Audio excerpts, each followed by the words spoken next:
Hello अस्सलाम वालेकुम Pakistan, this is Anne's कमाल और आपकी खिदमत में आज दोबारा हाजिर हूँ मैं एक नई वीडियो के साथ। ये मैं आपको बता दूं कि आज जितने भी टॉपिक्स हम डिस्कस करेंगे वो सारे इंटरनेशनल हैं और डिफेंस के हवाले से, बिकॉज बहुत से लोग हमें ये कह रहे थे कि डिफेंस की खबरों को जो है वो ज़्यादा कवर किया करें, तो हम उनकी जो इंपॉर्टेंट और वैल्यूएबल ओपिनियन है उसको मद्देनजर रखते हुए तो आज सिर्फ इंटरनेशनल जो डिफेंस न्यूज़ हैं और ख़बरें हैं मल्टीपल दुनिया से उसको कवर करेंगे। इसके अलावा आप लोगों का बहुत ज़्यादा फीडबैक आया कि अपनी वॉइस क्वालिटी को जो है वो इम्प्रूव करें, वॉइस क्वालिटी को इम्प्रूव करें। तो मैं आपको बता दूं कि हमने माइक्स, नए कैमरे और स्टूडियो का जो स्ट्रक्चर है उसको बनाने के लिए ऑर्डर कर दिया। थोड़ा सा सब्र करें, इंशाल्लाह हर चीज़ को इम्प्रूव किया जाएगा। ज़्यादा 10 दिन के अंदर जो है वो हम इन सब चीज़ों को इम्प्रूव कर देंगे। लेकिन आपका जो फीडबैक था वो हमारे लिए बहुत वैल्यूएबल है, हमने उस पर अमल कर लिया है। लेकिन 5 से 7 दिन 10 दिन तक लग सकते हैं। ये सब चीज़ें जो है वो इम्प्रूव करेंगे क्योंकि अभी स्टार्ट है, इब्तिदा है। आहिस्ता आहिस्ता जो है वो सब चीज़ें जो है वो हम इम्प्रूव करते जाएंगे। तो आज के टॉपिक्स को पहले एनालिस्ट कर लेते हैं। हम डिस्कस करेंगे जो ईरानियन ड्रोन्स हैं उनकी मूवमेंट पर्शियन गल्फ के अंदर। इसके अलावा हम चाइनीज़ एयरफोर्स जिसको प्लैफ कहते हैं उसके J-16 को भी कवर करेंगे, जिसके साथ फर्स्ट टाइम PL-17 नज़र आया है और उसके बारे में आपको बताएंगे। उसके बाद हम चले जाएंगे रशिया को जो डिलीवरीज हुई हैं लेटेस्ट Su-30 के मॉडल्स की और Yak-130 की, उसके बारे में बात करेंगे। और आखिर में जो है हम साउथ कोरिया जाएंगे जहां पे एक अजब कहानी हुई है कि उन्होंने F-35 रिटायर कर दिया है। तो चले वीडियो की तरफ चलते हैं।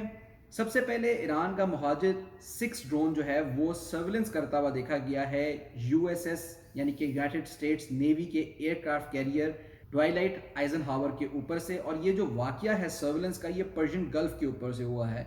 अमेरिका ने इसके ऊपर बहुत एहतजाज किया है कि भाई कि हमारे एयरक्राफ्ट कैरियर के ऊपर से ईरान सर्विलेंस क्यों कर रहा है। लेकिन आपको ये पता होना चाहिए कि पर्शियन गल्फ जो है वो अमेरिका से सैकड़ों मील दूर है, तो अमेरिका का एयरक्राफ्ट कैरियर यहाँ पे कर क्या रहा है। अमेरिका की ये आदत है कि वो दूसरे रीजन में जाके जब पेट्रोलिंग करता है तो ऑब्वियसली जो वहाँ की कंट्रीज होती हैं वो अपने जो सेफ्टी होती है उसको मद्देनजर रखते हुए उन अमेरिकन एसेट्स की, मेनली एयरक्राफ्ट कैरियर्स, सबमरीन्स की या फ्रिगेट्स या डिस्ट्रॉयर्स की सर्वेलेंस करती हैं। तो आई थिंक सो कि ईरान बिल्कुल राइट है इस जगह के ऊपर कि पर्शियन गल्फ ईरान से कंसर्न रीजन है, तो उसकी जो पेट्रोलिंग है या उसके ऊपर जो नजर रखना है वो ईरान का हक ज्यादा है, ना कि जो है वो अमेरिका का जो सैकड़ों किलोमीटर या मीलों दूर से जो है वो वहां पे आया हुआ है। चलते हैं दूसरी खबर की तरफ और वो भी बहुत ही इंटरेस्टिंग है। चाइनीज एयरफोर्स जिसको प्लैफ कहा जाता है उसके J-16 पे फॉर द फर्स्ट टाइम एक PL-17 very long range BVR missile जो है वो नजर आया है। और ये आप जो आप पिक्चर देख रहे हैं ये हमने जो है आपके लिए एडिट किया ताकि आप इजीली देख सकें। इसकी कॉन्फ़िगरेशन मैं आपको बता देता हूँ।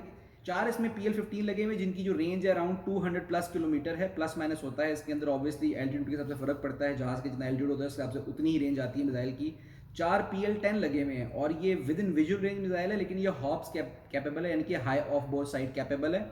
इसके बाद इसमें एक PL-12 लगा हुआ है और एक PL-17 लगा हुआ है। और PL-12 पाकिस्तान एयरफोर्स की सर्विस में भी इसको हम SD-10 कहते हैं। PL-15 भी पाकिस्तान की सर्विस के अंदर है। हमारे पास PL-10 भी है J-10C के साथ, JF-17 थंडर के साथ। हमारे पास जो नहीं है वो PL-17 है। यहाँ पे मैं PL-17 की आपको रेंज बता दूं, अराउंड 400 या 400 प्लस किलोमीटर जो है वो इसकी रेंज है। ये वेरी लॉन्ग रेंज में आते हैं।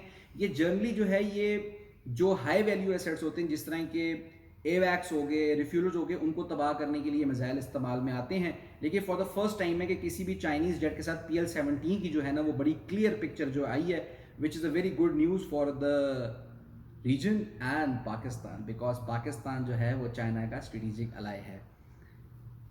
चलते हैं अपनी अगली खबर की तरफ जो कि रशिया से है। रशियन एयरफोर्स को Su-30 SM-2 की डिलीवरी हुई है। मैं थोड़ा सा SM-2 के बारे में आपको बता दूं, ये जो है ये मोस्ट एडवांस वेरिएंट है Su-30 का।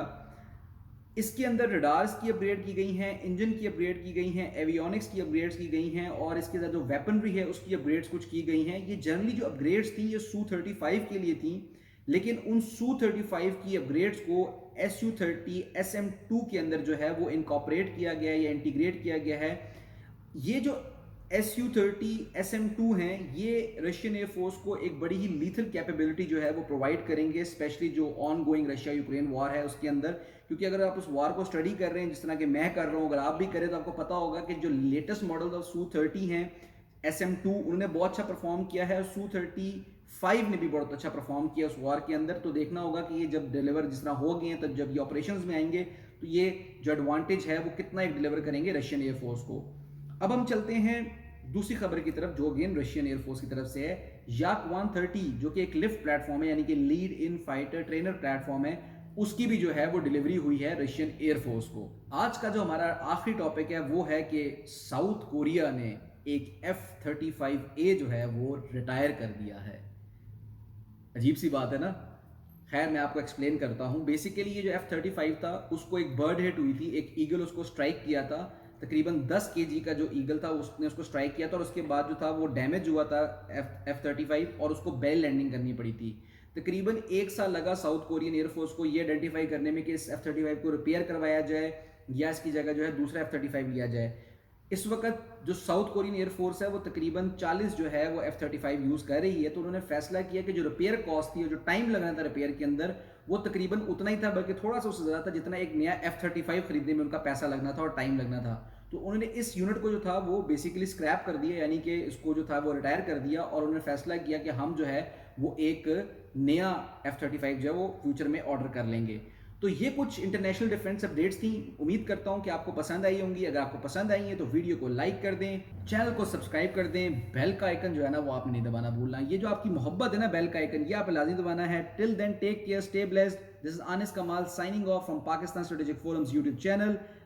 Take care. पाकिस्तान जिंदाबाद, पाकिस्तान पाइंदाबाद, सबसे पहले पाकिस्तान। Thank you.